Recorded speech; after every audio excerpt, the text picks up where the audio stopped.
Hey, we're back out here at the Geneva State Forest. One of the things we've been looking for since we've been coming out here this spring is for the wild azaleas to start blooming. This is one of the only two areas that I've known in this park that these wild azaleas grow. Last year they were up right around the 5th of March. That's how early they came up last year. So already the 30th of March, and now I'm beginning to see just a little bit of activity. These are old ones. These are the ones that were here last year, and this is what they look like. Now, if you know what a regular azalea looks like, this is about what you find at the end of your branches. Just a single branch with four blossom twigs, whatever you want to call them. But this is last year's, and as you can see, when you drive through the forest, that's all you see is old twigs. Now we'll show you what a new one looks like.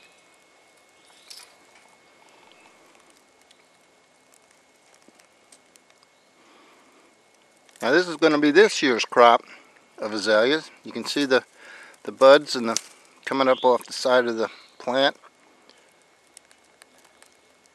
And these will be the flowers that are on the top. And when they finally bloom, this is what they look like. What a beautiful plant. I've only seen them in pink and white and yellow and white, and I think the yellow and white kind of are older ones. As you can see, these plants aren't really far from the water. Although I've not seen them growing right along the edge of the water, I have seen them growing along the side.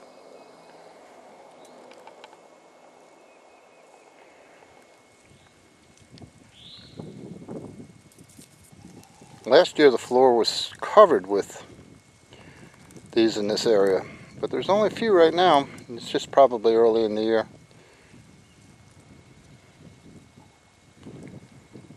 Another one of God's wonders.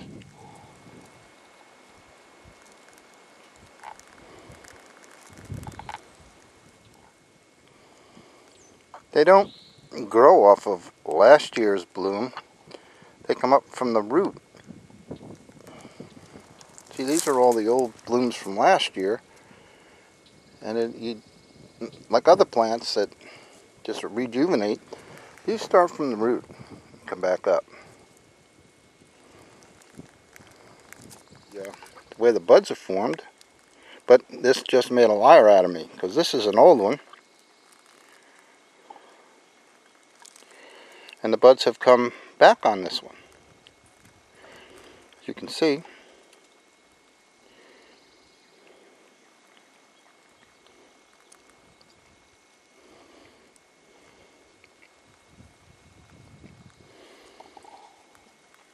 I'll have to check with John and Chris to see why this happens. And this one did rebud.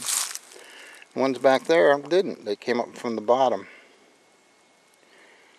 These are getting leaves from the actual buds from some of the old plants.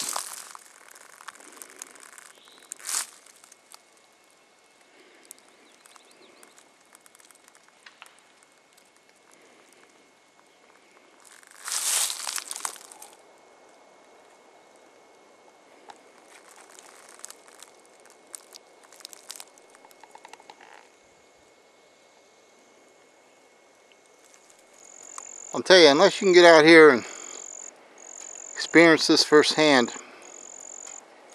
you're really letting life slip by, that's for sure. There's another tree that really outdoes itself in the spring. I'm not sure. I'm going to have to get with the boys at the Forestry Service and tell me what kind of a tree this is. But in spring it comes out with these beautiful red flowers. This part of the floor is covered with little tiny seedlings or trees that are growing up of this species. They're just all over here.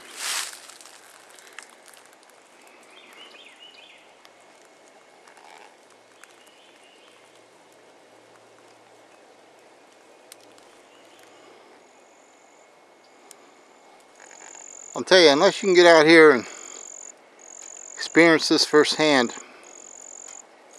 you're really letting life slip by, that's for sure. This is where we had a run-in with a what we believe to be a pygmy rattler. It turned out to be a timber rattler, and we've learned since then that the only real difference between the pygmy and the timber rattler is a white stripe that's under the eyes of a pygmy rattler. And that's really about the only way that you can tell. So, it was still a good experience, that's for sure. We just walked back in here just to see if we could find them. Maybe not the same snake, but we've seen a couple of them in this area. But there were none to be found right now. I guess when you're looking for them, you're not going to find them. It's when you're not looking for them that you're going to run into them.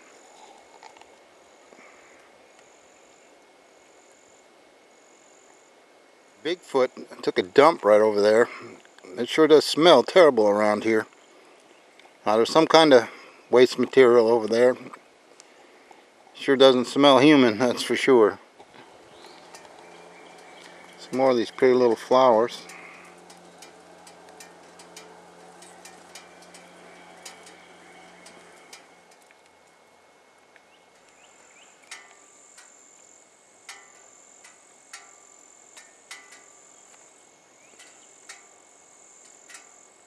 Well, it's time to stop and have lunch. This looks like as good a place as any. Remember, when you come to Geneva to ride, make sure you bring your supplies, water, food.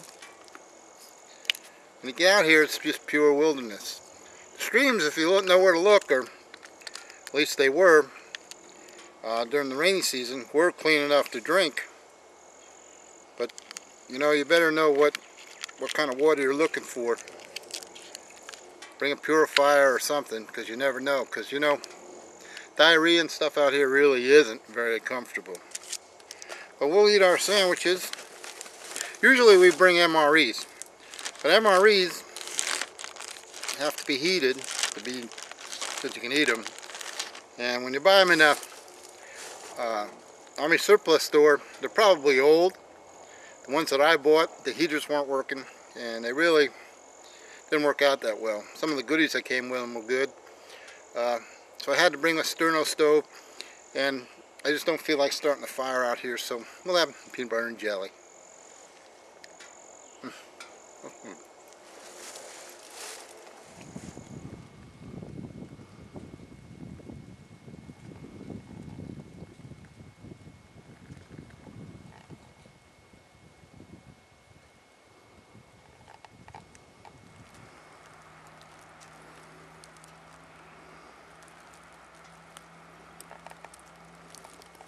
Well, we're getting old, and the arthritis is starting to kick up again, so we about reached our limit as far as riding for today. But look, it's a beautiful day. Not a cloud in the sky. It's got to be in the 70s. Light breeze. Flowers are blooming. Just one beautiful, beautiful day.